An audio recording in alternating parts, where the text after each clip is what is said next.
सत साहिब साहिब गुरु तेरे प्यारी सात संगत जी, खुश रहो, सबका कल्याण हो, खुश रहो।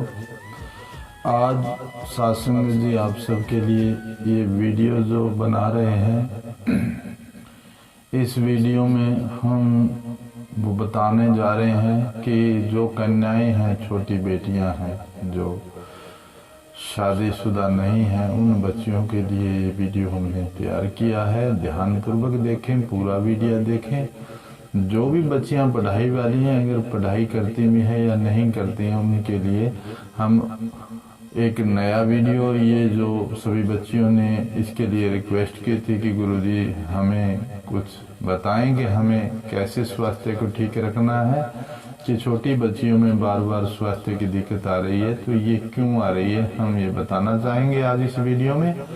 तो सभी प्यारी बेटियां, जितनी भी बहन बेटियां हैं, वो ये इस वीडियो को ज़रूर देखें और देखने के बाद इसे लाइक व सब्सक्राइब करें, ताकि और भी बेटियां देखें और अपना ध्यान रख पाएँ। सबसे कि कन्याओं में, बेटियों में जो समस्या आती हैं, जैसे भी पीड़ा आती है, दर्द पीड़ा रहता है या कोई समस्या आती है, वो बार बार परेशान होती हैं। इसके लिए घर परेशान हो जाता है बच्चियों का। कई बेटियों का तो जैसे रिश्ता हो चुका है, फिर उनमें ऐसी दिक्कतें आती हैं तो उनके रिश्ते भी छूट जाते हैं। तो इस समस्या से कि वो भी बीमार क्यों रहती हैं, इसके बारे में हम पूरी वीडियो ये बताने वाले हैं। तो शुरू करते हैं वीडियो। पहले हम छोटी बच्चियों की बात करेंगे, जो 5-10 साल की बेटियां हैं।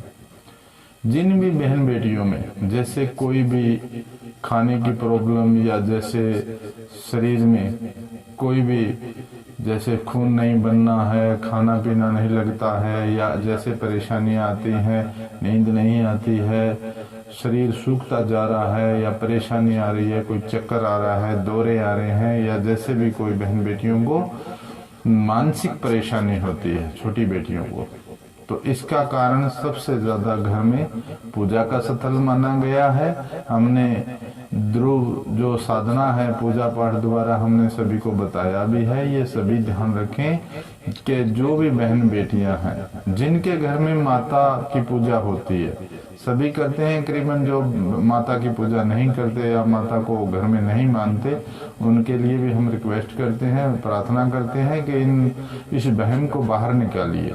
पहले तो हमारे घर में कन्या है, माता से हमने जन्म लिया है, हमारे घर में पत्नी है, बेटियां हैं, बहन है, तो गऊ है, तो हम ये क्यों कहते हैं कि हम माता रानी को नहीं मानते। माता जगत जननी है, जिस धरती पे हम रह रहे हैं, जिस जगत जननी की गोद में बैठे हैं, वो माँ है, सृष्टि की माता है। इसीलिए सभी मैं बहन भाइयों से, सास संगत, बड़े बुजुर्गों से, माता पिताओं से, जो भी हैं भाई बहन, सभी से, बच्चों से इस बात के लिए आगाह करता हूँ कि ये शब्द आप प्लीज छोड़ दीजिए, सब कि हम माता को नहीं मानते या माता हम नहीं मानेंगे, ऐसा नहीं होता। जब माँ का शब्द छूट जाएगा तो और कुछ रह ही क्या जाएगा। तो सबसे मैं हाथ जोड़ के विनती करता हूँ कि ऐसा शब्द ना बोले मुंह से। आप मानते हो या नहीं मानते हो, वो अपने अंदर रखिए।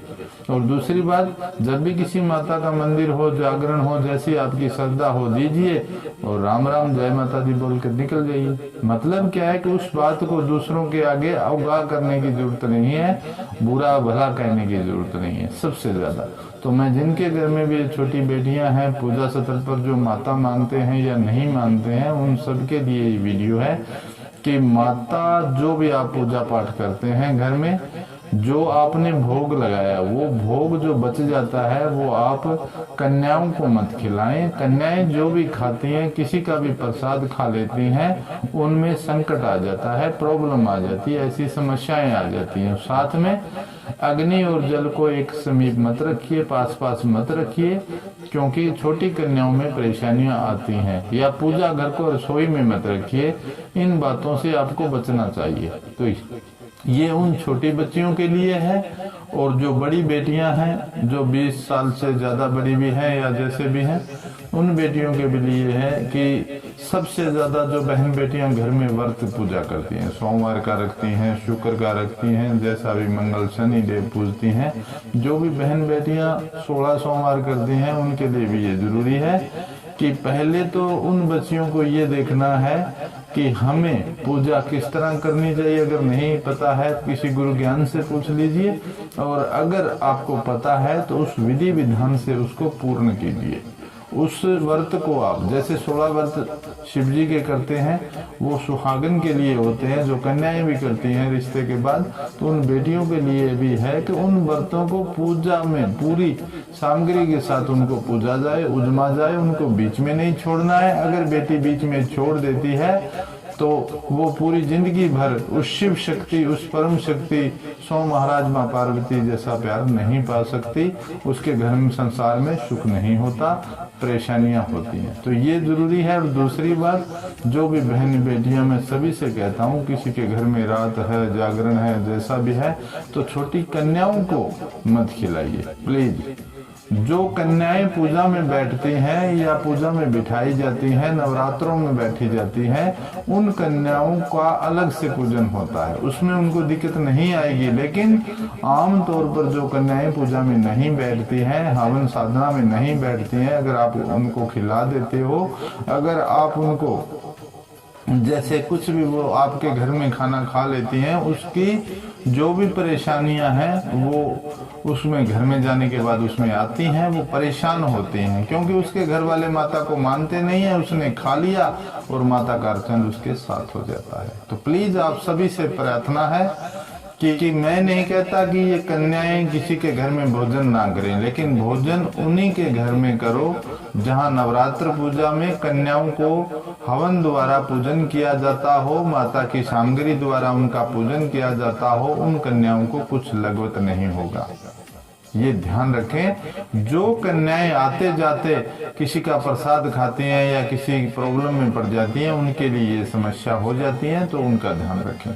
ये सभी के लिए, देने वाले, खिलाने वाले और खाने वाले के लिए भी। तो सभी बहन बेटियों से मैं ये आगाह करूंगा कि उनको ये ध्यान रखना चाहिए कि किसी के घर में अगर आप प्रसाद है वो है, तो वो ज्यादातर जो माता चुराए वाली होती है या कोई और भी जैसे पूजन होता है, उसकी ये जो भोग होता है, ये कन्याओं, छोटी कन्याओं को नहीं देना चाहिए और नहीं खाना चाहिए। अगर आप किसी भाई बंद के घर में ऐसी कोई परेशानी है, वहां पर भी इन कन्याओं को नहीं बिठाना चाहिए। ज्यादातर जब किसी इलाजपुर थे या किसी भी जो कोई भाई बंधन करता है, जैसे भी किसी समस्या का हल करता है, उसमें भी कन्या का लगाव नहीं होना चाहिए, सिर्फ घर वालों की पूजा होती है। तो ये भी जरूरी है। और ये जैसे भोजन के लिए या जैसे हम ये थाली देते हैं, ये जैसे मतलब हम किसी के घर में भोजन देते हैं, मिठाइयाँ दे के आते हैं, ये भी मैं आप सबसे आगाह करूंगा कि टाइम बे टाइम को थोड़ा देखकर इन मिठाइयों को दीजिए। जैसे रात को मत दे के आओ, शाम को जैसे दिन छिपने के बाद आप मत मिठाइयों को उनके घर में दे कर आए, दिन घना होता है, दिन में दे आओ। तो इसीलिए ये परेशानियां बढ़ानी नहीं है, ताकि मेरी एक ही सोच है, मैं यही चाहता हूँ कि मेरी बेटियां कन्याएं सुखी रहें। जितनी भी बहन बेटियां शादीशुदा हो, जो भी हो, पूरी साथ संगत सुखी रहे, क्योंकि किसी कन्या में कोई प्रॉब्लम नहीं आनी चाहिए। तो इसीलिए अपना ध्यान रखें स्वास्थ्य का। और जिन बहन बेटियों को कोई मानसिक शारीरिक समस्याएं हैं या जैसे भी कोई हारी बीमारी भी लगी हुई है, तो मैं प्रार्थना भी करता हूं और ये भी आपको बताता हूं कि उन कन्याओं को आश्रम में 7 फेरी लगाने से उन कन्याओं का स्वास्थ्य ठीक हो जाता है। ये सतगुरु कृपा है, ईश्वर की कृपा है, इस देव धुनी की धरती की कृपा है। तो कल्याण होगा सभी का। ये पूरा वीडियो देख लें और इसमें पूरी जानकारी भी है। तो सभी से ये प्रार्थना है कि इस वीडियो को ज्यादा से ज्यादा लाइक व शेयर करें, ताकि सभी कन्याओं का कल्याण हो सके। और अगर इसके बारे में अगर आपको कोई भी जैसे कोई समस्या है, या वो आश्रम में आकर आप मिल सकते हैं, पूछ सकते हैं। खुश रहो। सत साहिब, साहिब गुरु तेरा ही आसरा। जय माता दी।